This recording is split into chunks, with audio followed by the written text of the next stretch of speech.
मेरे प्यारे दोस्तों नमस्कार। मैं अजय कुमार आप सभी का ईडीएम क्लासेस में स्वागत करता हूं। जैसा कि आप लोगों को पता है कि जूनियर सहायक अध्यापक की जो वैकेंसी है उसका हम साइंस का 50-50 क्वेश्चन आप लोगों को प्रैक्टिस सेट मॉडल पेपर लेकर के आ रहे हैं। आपको स्वयं चेक करना है कि हम कितने क्वेश्चन इसमें अटेम्प्ट कर पा रहे हैं और कमेंट बॉक्स में लिखना है कि आउट ऑफ 50 में आपने कितने क्वेश्चन अटेम्प्ट किए हैं। मेरे प्यारे दोस्तों, ये हमारा आज 16 नंबर टेस्ट है। मॉडल पेपर 16 नंबर का है, मतलब 16वें नंबर का है। अभी तक हमने 15 टेस्ट मॉडल पेपर करा चुके हैं। अगर इसके पहले आपने मेरी वीडियो नहीं देखे हैं तो प्लीज़ इसके पहले वाले वीडियो आप लोग देखें, क्योंकि पूरे के पूरे साइंस का जो सिलेबस के अकॉर्डिंग जो मॉडल पेपर होता है उसके अकॉर्डिंग हमने पूरे क्वेश्चन को जो है यहाँ पर कराया हुआ है। तो मेरे प्यारे दोस्तों, हमने पहले ये सिलेबस पूरा दे रखा है, उसके बाद हम क्वेश्चन की तरफ चलते हैं। ये पूरा सिलेबस है, सिलेबस को आप देख सकते हैं। अब हम क्वेश्चन फर्स्ट की तरफ चलते हैं। क्वेश्चन फर्स्ट है, जो व्यक्ति स्कार्बिक अम्ल वाला अधिक आहार लेते हैं उन्हें कौन सा रोग नहीं होता है? पहला रिकेट्स, दूसरा पेलाग्रा, तीसरा स्कर्बी, चौथा वेरी वेरी। तो मेरे प्यारे दोस्तों, इसका जो करेक्ट आंसर होगा वो होगा स्कर्बी। क्या होगा? स्कर्बी, क्योंकि स्कार्बिक अम्ल जो है ये विटामिन सी का केमिकल नेम है, और इसी अगर हम विटामिन सी ज़्यादा लेंगे तो स्कार्बिक रोग हमें नहीं होगा, स्कर्बी रोग हमें नहीं होगा। तो right answer C is right answer. Next question होगा, मनुष्य में कौन सा अंग अवशेषी अंग होता है?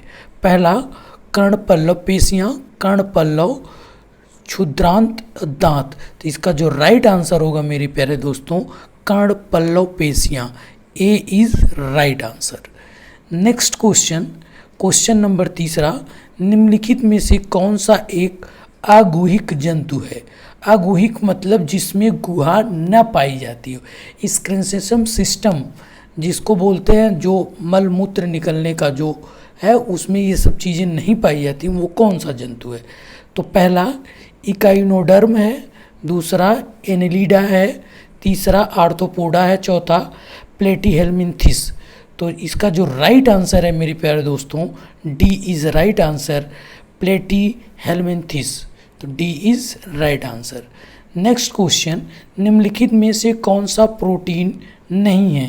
पहला हिपेरिन, दूसरा किरेटिन, तीसरा फाइब्राइन, चौथा एल्बुमिन।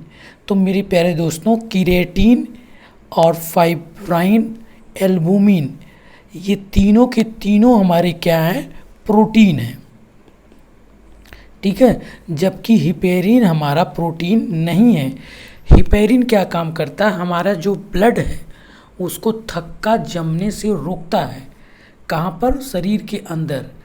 तो ये जो है ए इज़ राइट आंसर, ठीक है, ए इज़ राइट आंसर, ठीक है। और आपको बताना किरेटिन क्या काम करता है।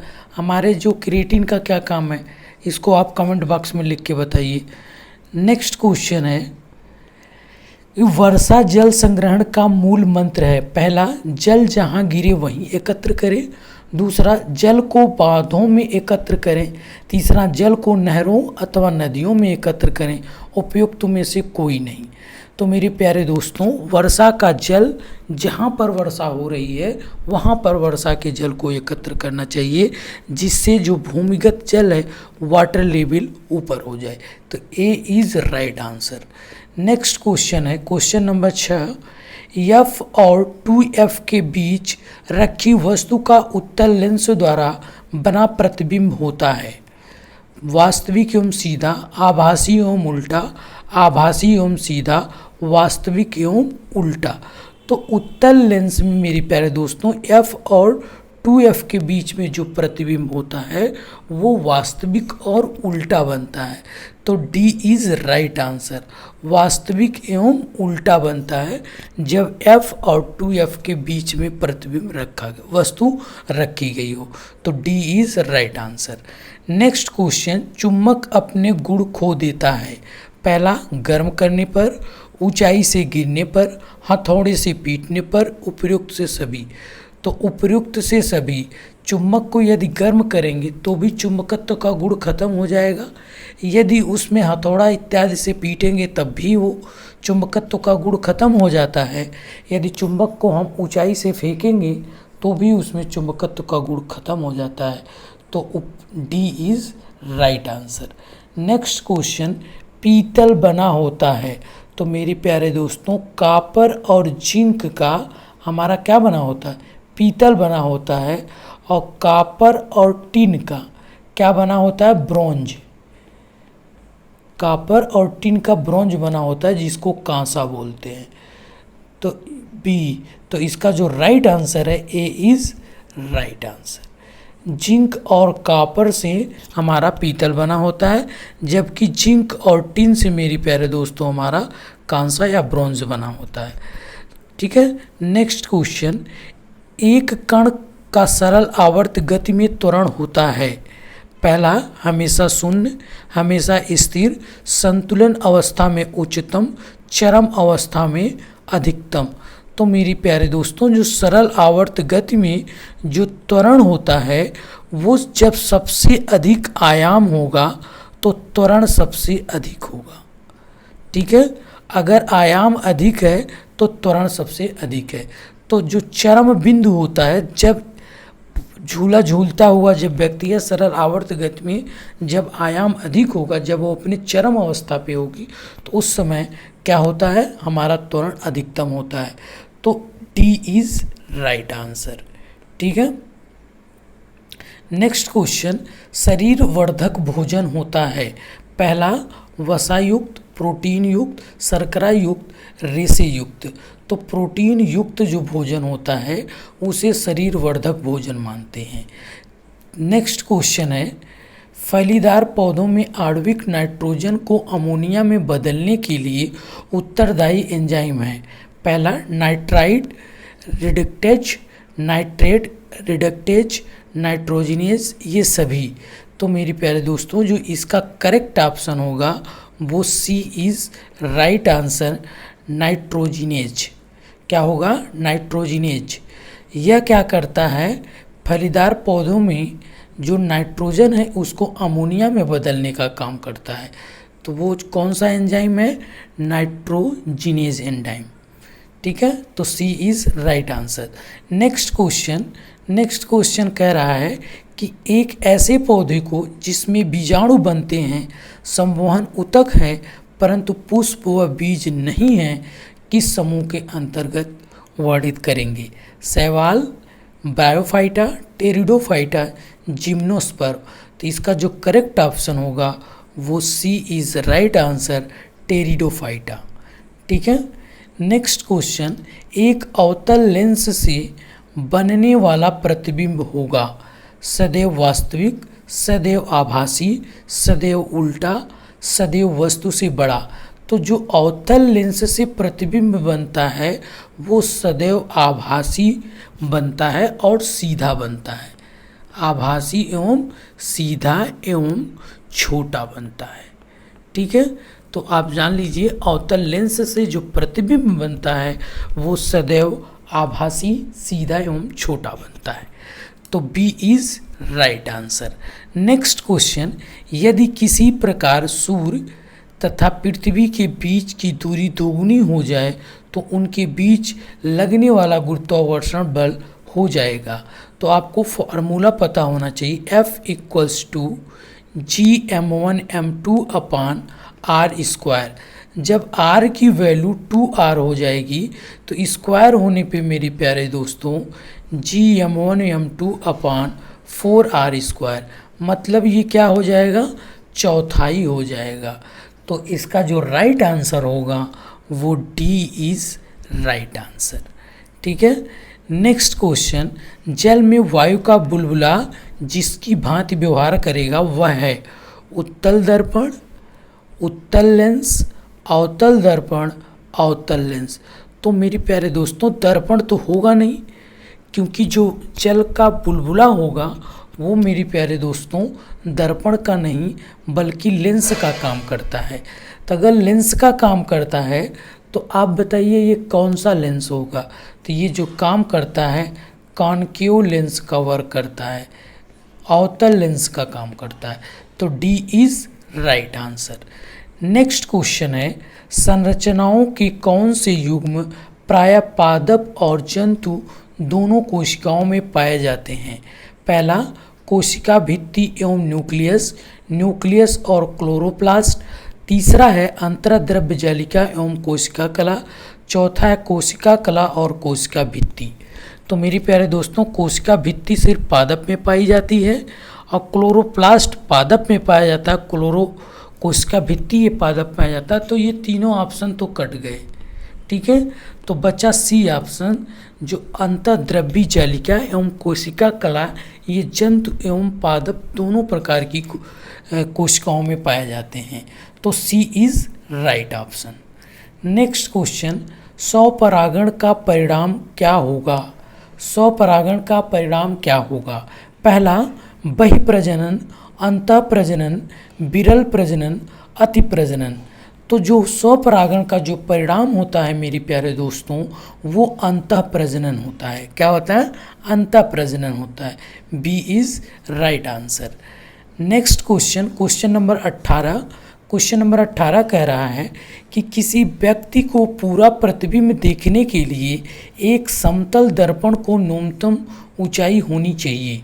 पहला व्यक्ति की ऊंचाई के बराबर, व्यक्ति की ऊंचाई का आधा, व्यक्ति की ऊंचाई का 1/4, उपयुक्त में से कोई नहीं। तो जो अगर कोई समतल दर्पण है और कोई व्यक्ति है, तो इस व्यक्ति की ऊंचाई के आधे के बराबर इस समतल दर्पण की क्या होनी चाहिए? ऊंचाई होनी चाहिए, ठीक है। तो इसका जो राइट आंसर होगा बी इज राइट आंसर, ठीक है। मेरे प्यारे दोस्तों, अगर हमने जितने भी अभी तक लेक्चर लिए हैं, इन सब का अगर आप वीडियो देख लेते हैं तो मैं दावे के साथ कह सकता हूँ कि 30 to 35 क्वेश्चन आप अटेम्प्ट कर सकेंगे। बाकी 15 से 20 क्वेश्चन आपको मेहनत करना पड़ेगा, किसी बुक को प्रेफरेंस करके पढ़ना पड़ेगा, ठीक है। नहीं तो आप मैक्सिमम, मैंने 15-16 जो मॉडल पेपर अभी तक मैंने कराए हैं, इससे क्वेश्चन आपके मैक्सिमम इस टाइप के क्वेश्चन आने ही आने हैं, ठीक है। नेक्स्ट क्वेश्चन है, क्वेश्चन नंबर 19 है, ठंड के दिनों में लोहे के गुटके और लकड़ी के गुटके को प्रातःकाल छुएं तो लोहे का गुटका ठंडा लगता है, क्योंकि क्या कारण है? पहला, लोहे के गुटके का ताप लकड़ी के गुटके के ताप से कम होता है। लकड़ी की तुलना में लोहा ऊष्मा का अच्छा चालक है। लकड़ी की तुलना में लोहा ऊष्मा का खराब चालक है। लोहे के टुकड़ा लकड़ी से भारी होता है। तो मेरी प्यारे दोस्तों, जो इसका राइट आंसर होगा, क्योंकि जो लोहा होता है वो लकड़ी से अच्छा सुचालक होता है, तो बी इज़ राइट आंसर, ठीक है।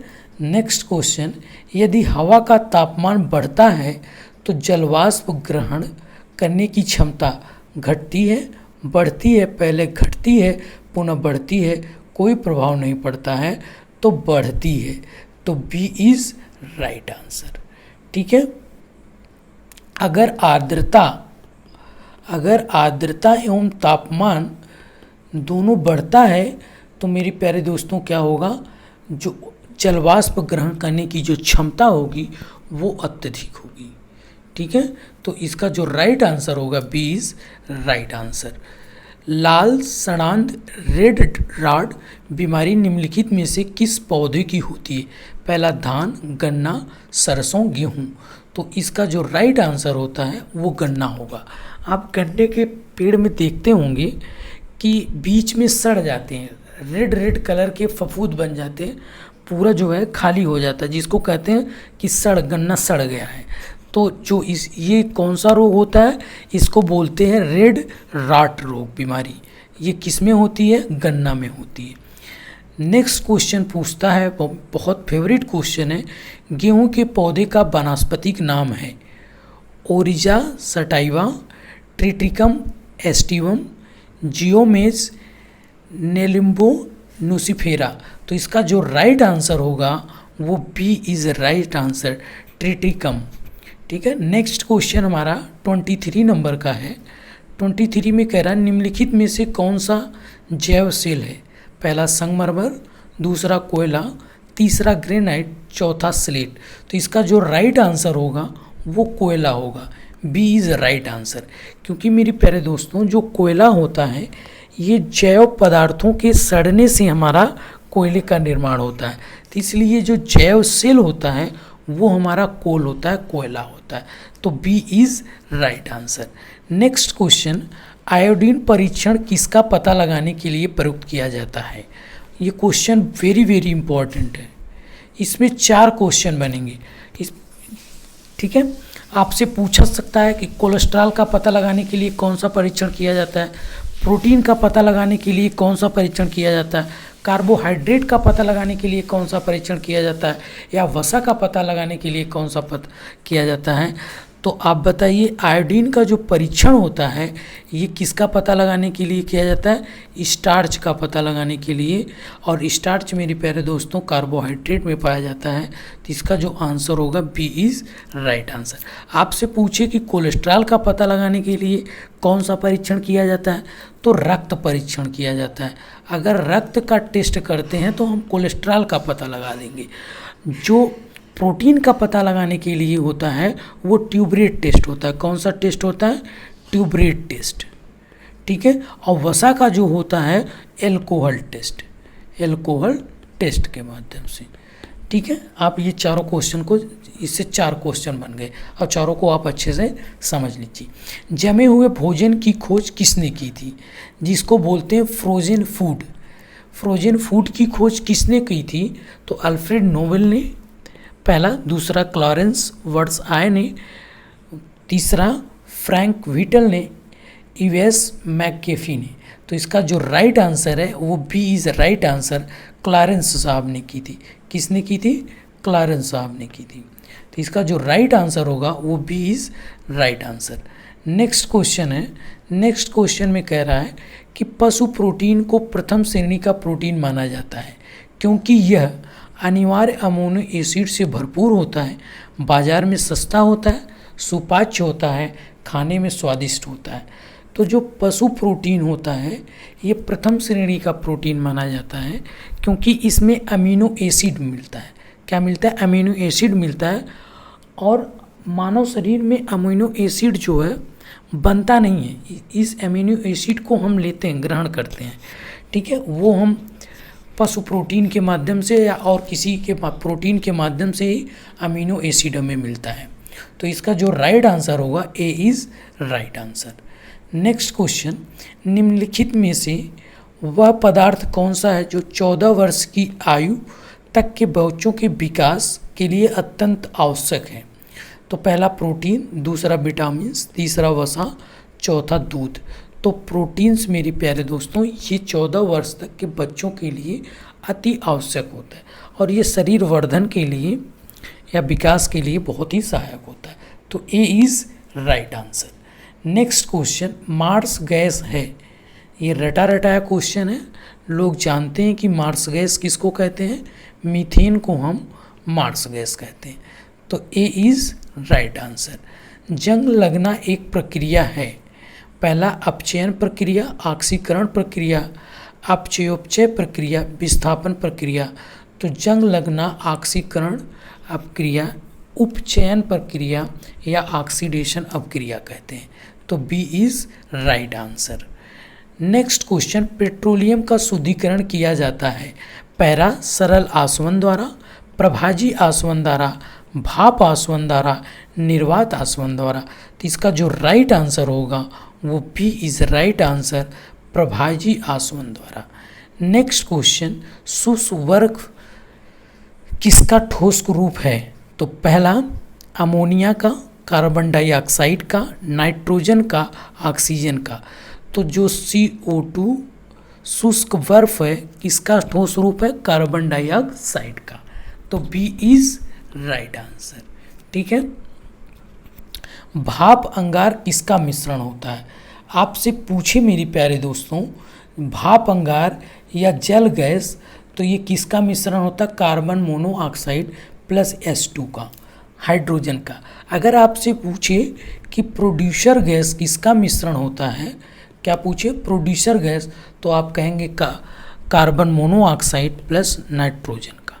तो ये दो क्वेश्चन बार बार पूछे जाते हैं। एक भाप अंगार गैस या जल गैस जो कार्बन मोनोऑक्साइड और हाइड्रोजन का मिश्रण होता है, जबकि जो प्रोड्यूसर गैस होती है कार्बन मोनोऑक्साइड और नाइट्रोजन का मिश्रण होता है। तो इसका जो राइट आंसर होगा आप देखिए कौन सा होगा, कार्बन मोनोऑक्साइड और hydrogen, C is right answer. Next question, जल गैस किसका संयोजन होता है? तो अभी मैंने बताया जल gas carbon monoxide plus hydrogen का मिश्रण होता है। अगर आपसे पूछे प्रोड्यूसर गैस तो कार्बन मोनोऑक्साइड प्लस नाइट्रोजन का। ठीक है। मरकरी एक है, मरकरी एक धातु है जो द्रव अवस्था में पाया जाता है। किस अवस्था में पाया जाता है? मरकरी एक धातु है लेकिन यह द्रव अवस्था में पाया जाता है, तो मरकरी द्रव धातु है, बी इज राइट आंसर। दूध को दही में अस्कंदित करने वाला एंजाइम है, पहला रेनिन, पेप्सिन, रेजिन और सिट्रेट। तो इसका जो करेक्ट ऑप्शन होगा वो ए इज राइट आंसर। रेनिन क्या काम करता है? दूध को दही में परिवर्तित कर देता है, जबकि पेप्सिन का क्या काम होता है? जो हमारे पेनक्रियास स्टोमच में पाया जाता है, ये प्रोटीन का संश्लेषण करता है, प्रोटीन को स्मॉल पार्टिकल्स में तोड़ने का काम करता है। ठीक है, तो इसका जो राइट आंसर है वो ए इज राइट आंसर। वायुमंडल की सापेक्ष आर्द्रता नापी जाती है, पहला हाइड्रोमीटर से, दूसरा हाइग्रोमीटर से, तीसरा लैक्टोमीटर से, चौथा पोटेंशियोमीटर से। तो इसका जो राइट आंसर है वो कौन सा राइट आंसर है? Hygrometer, B is right answer. Hygrometer से हम आर्द्रता मापते हैं, जबकि हाइड्रोमीटर से द्रव का घनत्व मापते हैं, डेंसिटी मापते हैं, लिक्विड डेंसिटी। और लैक्टोमीटर से क्या मापते हैं? हम दूध का घनत्व मापते हैं। पोटेंशियोमीटर से वोल्टेज मापते हैं। ठीक है। नेक्स्ट क्वेश्चन, क्वेश्चन नंबर 37 कह रहा है कि मानव आँख दृश्य प्रकाश के जिस तरंगदैर्घ्य के लिए सर्वाधिक सुग्राही होती वह है 8050 एंगस्ट्रॉम, 5500 एंगस्ट्रॉम, 9500 एंगस्ट्रॉम, 7900 एंगस्ट्रॉम। तो इसका जो राइट आंसर होगा वो हमारा सी इज़ राइट आंसर। 9500 एंगस्ट्रॉम के तरंगदैर्घ्य को हमारी आंखें आसानी से सुग्राही होती हैं, आराम से देख सकती हैं। इस तरंगदैर्घ्य की कोई भी वस्तु होगी, ये प्रकाश होगा, इसको हम देख सकेंगे। पोटास या इसी को पोटास एलम कहते हैं या फिटकरी कहते हैं, इसका जो सूत्र होता है वो क्या होता है? K2SO4 डॉट Al2SO4 का होल थ्राइस डॉट 24H2O। ये फिटकरी का सूत्र होता है मेरे प्यारे दोस्तों, जिसको हम बोलते हैं पोटास एलम। क्या बोलते हैं? पोटास एलम, इसी को फिटकरी कहते हैं। तो इसका जो फार्मूला K2SO4 डॉट Al2SO4 का होल थ्राइस डॉट 24H2O। तो इसका जो राइट आंसर होगा C is right answer. Next question, निम्नलिखित में से कौन प्रक्रिया में बैक्टीरिया का उपयोग नहीं होता है? तो पहला दही बनाने में, डबल रोटी बनाने में, गन्ने के रस के किण्वन में, नाइट्रोजन के स्थिरीकरण में। तो डबल रोटी बनाने में मेरे प्यारे दोस्तों आपको पता है कि ईस्ट का प्रयोग किया जाता है और ईस्ट एक कवक होता है, इसलिए इसका जो करेक्ट आंसर होगा बी इज़ राइट आंसर। जबकि दही बनाने में, गन्ने के रस के किण्वन में, नाइट्रोजन की स्थिरीकरण में या नाइट्रोफिकेशन में हम बैक्टीरिया का उपयोग करते हैं। तो इसका जो राइट आंसर होगा वो बी इज़ राइट ऑप्शन।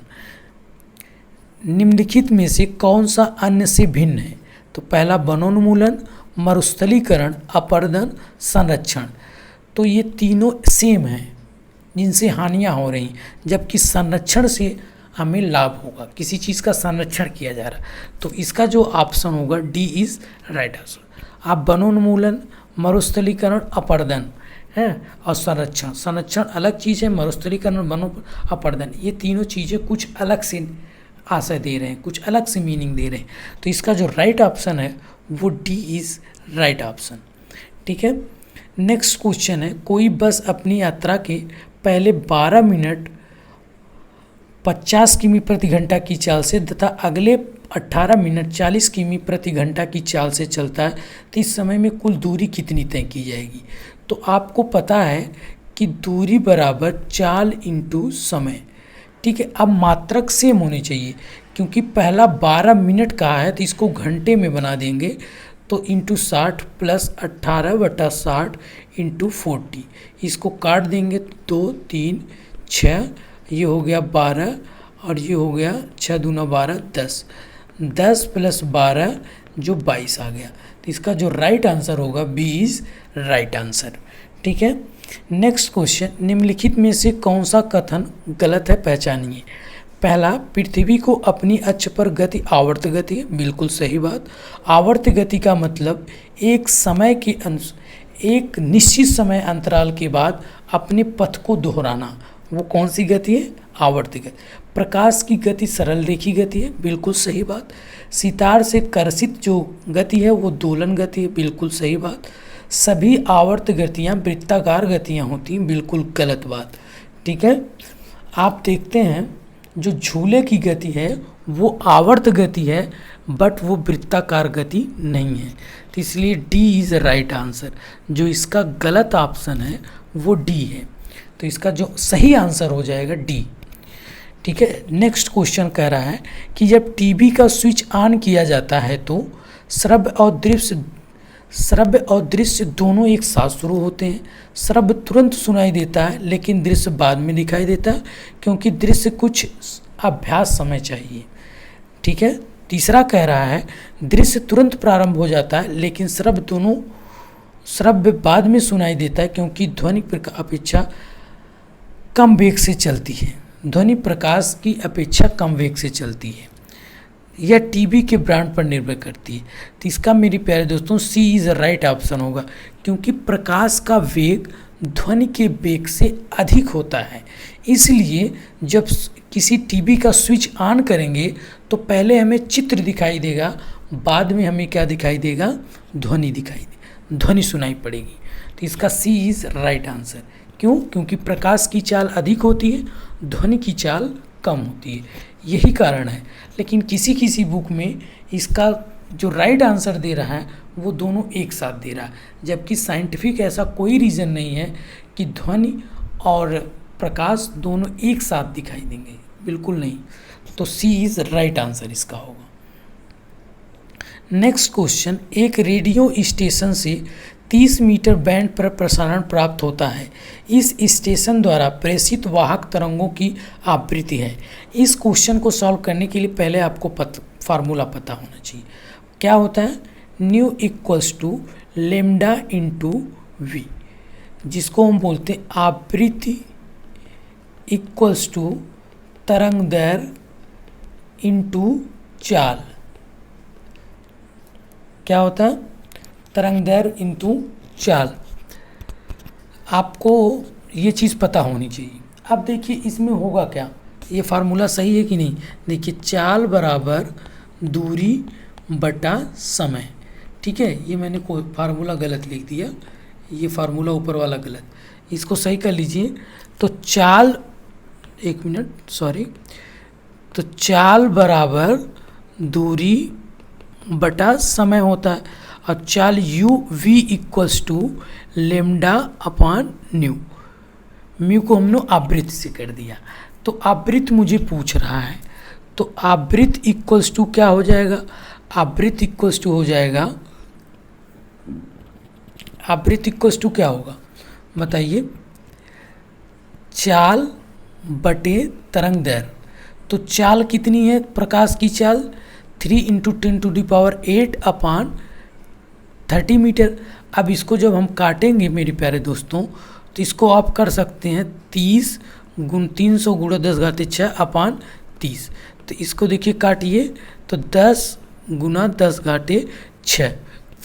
तो इसको आप क्या कहेंगे, इसी को हम लिख सकते हैं 10 मेगाहर्ट्ज़।